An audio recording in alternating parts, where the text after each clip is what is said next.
मकर संक्रांति का जो दिवस है वो कोई साधारण नहीं। आप लोग दान करते हो मकर संक्रांति में? कितनी चीजें दान करते हो? और सुहागन माताओं को देते हो ना? क्या देते हो? कितने देते हो? 13 14 कितने हैं? 14। कौन से पुराण में लिखा है कि 14 चीज देना चाहिए? अरे बोलते जाओ जरा जल्दी जल्दी, बड़ी मुश्किल से तो पकड़ाई में आते हो तुम शिवरी नारायण वालों। 14 चीजें दान देना है। किस पुराण में लिखा है? कोई तुमसे पूछ सकता है तो महाराज आप कह सकते हो अग्नि पुराण में वर्णन आता है। कौन से पुराण में लिखा है? अग्नि पुराण में लिखा। देवऋषि नारद भगवान विष्णु के पास जाकर पूछते हैं, नारायण कृपा करिए। भगवान विष्णु ने पूछा क्या बात है, बोलिए देवऋषि नारद क्या चाहते हो? चाहते क्या हो वो बताओ। महाराज हमें इतना सा बता दो, शिव जी के यहां जाते हैं तो पहले उनके द्वारपाल से पूछना पड़ता है अंदर जाने के लिए। ब्रह्मा जी के यहां जाते हैं तो ब्रह्मा जी के द्वारपाल से पूछना पड़ता है। इंद्र के यहां जाते हैं तो इंद्र के द्वारपाल से पूछना पड़ता है।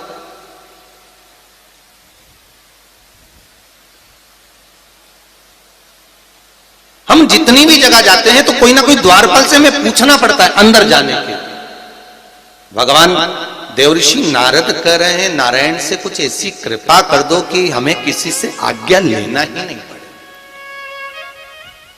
भगवान विष्णु तो उनकी बात को बस थोड़ा सा सुने और अंदर चले गए। नारद जी को लगा हमारा तो कोई जवाब ही नहीं दिया। नारद जी वहीं पर टिक गए, खड़े रहे,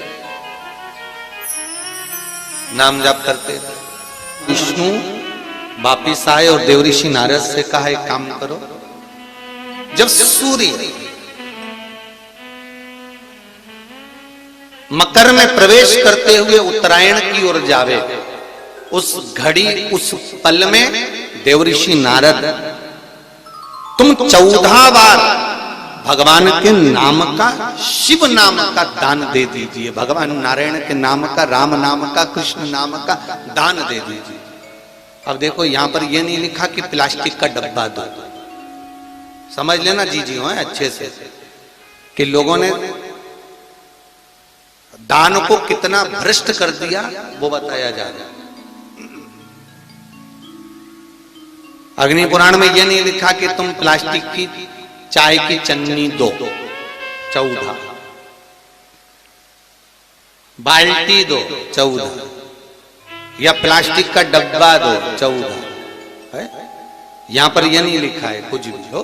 यहां क्या लिखा अग्नि पुराण में कि मकर संक्रांति के दिन जब सूर्य उत्तरायण भाव में प्रवेश करे, मकर में जावे, उस समय पर देवऋषि नारद तुम्हारे मुख से अगर 14 बार भगवान के नाम का दान 14 जीवों को दे आओगे तो किसी भी देवता के पास जाओगे तुम्हें परमिशन की जरूरत नहीं पड़ेगी, तुम डायरेक्ट प्रवेश कर जाओगे। डायरेक्ट। अब तुमको अगर वैकुंठ में डायरेक्ट प्रवेश करना हो तो बिना पूछे, तो उसके लिए कहा ही मकर संक्रांति पे दान दो। तो किस चीज का दान देना है महाराज? प्लास्टिक का डब्बा नहीं, बाल्टी नहीं, चन्नी नहीं, फिर किस चीज का नाम? तो कहा अगर देवर्षि नारद आप दान दे रहे हो तो 14 नाम का दान दीजिए। 14 जीवों को नाम का दान दे दो, भगवान के नाम का भजन करो। और अगर संसार के लोग दान दे तो किस चीज का? तो के अन्न से बड़ा कोई दान, अन्न से बड़ा कोई दान। गतिमान का नाम।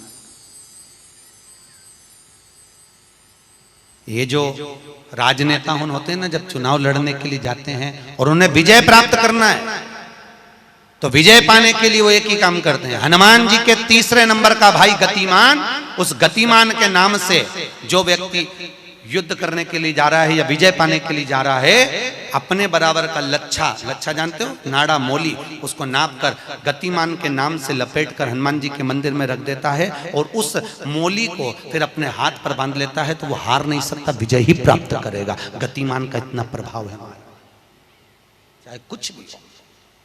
गतिमान है, वो नीचे नहीं गिरने, उसकी प्रखरता गतिमान। श्री हनुमान जी महाराज का प्रागट्य हुआ। अंजना माता के गर्भ से श्री हनुमान जी महाराज प्रकट हुए। पवन तनय संकट हरन मंगल मूर्त रूप राम लखन सीता सहित हृदय बसौ सुर भूप। श्री हनुमान जी महाराज प्रकट हुए। देवताओं ने पुष्पों की वृष्टि करी, गंधर्व गान करे, अप्सरा नृत्य करी, चारों तरफ सुख समाहित हुआ। श्री हनुमान जी महाराज की हनुमान जी महाराज प्रकट हुए। प्रबल रावण को मारने में सबसे ज्यादा सहयोग किसने करा था? अरे जम के तो बोलो, हनुमान जी। पूरी पृथ्वी पर सबसे ज्यादा मंदिर किसके हैं? बोलो तो हनुमान के। अपने करमाला में तुम गिनना, अगली बार आऊंगा तो पूछूंगा। अगर अगली बार भागवत ज्ञान गंगा यज्ञ समिति ने मान लो बुलाया तो पूछूंगा आपसे आके कि करमाला में कितने हनुमान जी के मंदिर हैं और राम जी के मंदिर कितने हैं। राम जी के मंदिर अगर 5 होंगे तो हनुमान जी के मंदिर 20 होंगे। हर जगह पर हनुमान मिल जाएंगे, हर जगह। कहीं पीपल के नीचे, कहीं कहीं बैठे हुए, कहीं कहीं बैठे। हनुमान ही हनुमान, ढेर सारे हनुमान। हनुमान आखिर हनुमान जी के मंदिर ज्यादा, राम जी के मंदिर कम क्यों? नहीं तो राम के मंदिर ज्यादा होना चाहिए, हनुमान के मंदिर कम होना चाहिए। पर हनुमान के मंदिर ज्यादा इसलिए हुए क्योंकि हनुमान जी ने राम जी की इतनी सेवा करी, इतनी सेवा करी कि भारत की भूमि पर सेवा पुजा गई। इसलिए हनुमान जी के मंदिर ही मंदिर बन गए। मंदिर तुम्हारे भी बन सकते हैं अगर तुम सही से माता पिता की सेवा करो तो। मंदिर बनने में देरी नहीं लगी, तुम करो तो मंदिर बन जाए। रावण को मारने में सबसे ज्यादा सहयोग किसका था? अरे बोलो जम के, हनुमान जी का।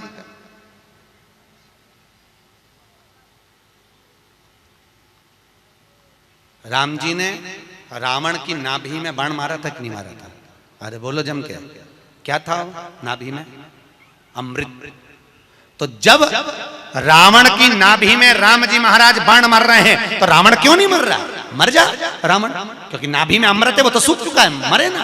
फिर मरता क्यों नहीं है राम? क्यों नहीं मरा रावण? राम जी से 10 मुख हो गए फिर भी नहीं मर पाया। फिर तैयार, फिर विभीषण कह रहा है कि ये रावण की नाभि में अमृत है, मारो। और राम जी बाण पर बाण छोड़ रहे हैं तो रावण नहीं मर रहा, धराशायी होकर नहीं गिर रहा, वहीं की वहीं खड़ा है, स्थिर की स्थिर, मरने को तैयार ही नहीं है। ये भी बड़ी विचित्र सिचुएशन है। मर ही नहीं लिया। चिंता लग गई हनुमान जी को युद्ध देखते देखते। हनुमान जी महाराज समझ गए जरूर कोई बात है जिससे ये रावण नहीं मर गया। भगवान ने इतने बाण छोड़ दिया नाभि में, विभीषण करे नाभि में मारो, नाभि में ही भगवान मार रहे तो भी नहीं मर रहा। हनुमान जी महाराज ने देखा युद्ध अपनी जगह चलता रहेगा। हनुमान जी गए लंका के अंदर पहुंच गए। एक पंडित जी का रूप रखा, संत का रूप रखा, गुरु का रूप रखा और ब्राह्मण का रूप रखकर हनुमान जी अंदर आए लंका में। और लंका में सब लोगों के हाथ देखने लगे। हाथ दिखाओ, अब सही सही बताया। हनुमान तो हनुमान, सबका भाग्य बता रहा है। इतने में मंदोदरी के पास खबर पहुंच गई कि लंका में कोई ऐसा विद्वान पंडित आया है जिसको हाथ दिखा तो भाग्य बताता है। मंदोदरी निकल कर बाहर आ गई। मंदोदरी ने आकर कहा, ब्राह्मण देवता मेरा हाथ देखकर बताओ कि मेरा भाग्य क्या कहता है। इतने में हनुमान जी ब्राह्मण के रूप में थे। हनुमान जी ने कहा, पंडित जी बोले ब्राह्मण के रूप में, हनुमान जी बोले तेरे पति के ऊपर काल मंडरा रहा है और तेरा पति मरने को तत्पर खड़ा है। पर सुन ए स्त्री, तेरा पति इतनी जल्दी नहीं मर सकता क्योंकि तेरे पति के पास जरूर कोई राज की बात है। इतने में मंदोदरी बोली, पंडित जी आपने बिल्कुल सही कहा, एक ऐसी राज की बात है मेरा पति मर ही नहीं सकता। हनुमान जी तुरंत बोले, वो राज की बात या तो मैं जानता हूं या तू जानती है। इतने में मंदोदरी बोली, पंडित जी बिल्कुल सही बात है। जब मेरे पति रावण ने तप करा था, ब्रह्मा जी से वर मांगा था। तो ब्रह्मा जी ने कहा मांग तुझे क्या चाहिए? तो रावण ने कहा कि मैं अमर हो जाऊं। तो ब्रह्मा जी ने कहा ऐसा नहीं हो सकता। तो रावण ने कहा मेरी नाभि में अमृत दे दो। रावण को अमृत दे दिया। तब रावण ने कहा इतने में संतुष्टि नहीं होगी, एक वर और दीजिए, मुझे एक ऐसा बाण दो जिस बाण के लगने से नाभि में अमृत सूखे और मैं मरूं। मंदोदरी ने कहा मेरा पति जब तप कर कर आया था, उसको ब्रह्मा जी ने एक बाण दिया था, वो बाण मेरे पति ने मुझे लाकर दिया था। उस बाण को मैंने जहां मैं शयन कक्ष में सोती हूँ उस कमरे में मैंने दीवार के अंदर एक खंबे में चुनवा दिया है, सीमेंट से पक्का करवा दिया, वो किसी को मिलेगा ही नहीं। हनुमान जी अपने असली स्वरूप में आए, दीवार तोड़ी और बाण निकाला, राम जी को दिया। राम जी से कहा अब मारो, और जो बाण लगा तब जाकर वो रावण मरा, तब जाकर मरा। नहीं तो राम जी बाण मारते रहते, रावण चकाचक खड़ा रहता, हंसता रहता। वो तो राम और हनुमान।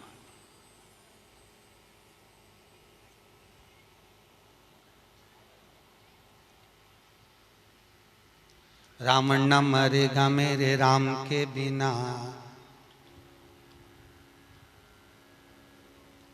और राम न मिलेंगे हनुमान के बिना। श्री राम जय जय राम, श्री राम जय राम।